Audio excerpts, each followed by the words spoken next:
अस्सलामुअलैकुम सामीन। 3 सफ़रुल मुज़फ़्फ़र की तारीख़ शुरू हो चुकी है। 20 अगस्त है। ख़बर का उन्वान है उत्तराखंड में बड़ा हादसा, जिसमें 7 मुसाफिरों की मरने की इत्तला है और 27 ज़ख्मी हो गए हैं, ऐसी खबर आ रही है।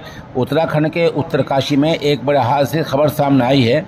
उत्तरकाशी में गंगोत्री कौमी शाहराह पर वाक़े गंगा नानी के पास एक मुसाफिरों की बस हादसे का शिकार हो गई। इस बस में 35 मुसाफिर सवार थे, जिनमें कम से कम 7 तीर्थ यात्रियों की मौत हो गई है। इस हादसे में 27 मुसाफिर जख्मी हुए हैं और इसमें ये सभी जो यात्री थे, जो मुसाफिर थे, ये गुजरात के रहने वाले बताए जा रहे हैं, जो यहाँ इलाके में आए थे। बताया गया है कि तीर्थ यात्रियों से भरी बस गंगोत्री से सफ़र करके लौट रही थी, तभी रास्ते में एक पहाड़ी के पास ये हादसे का शिकार हो गई। हादसा किस तरह हुआ उसकी नौयत सामने नहीं आई है और मरने वालों की तादाद भी अभी सामने नहीं आ पाई है।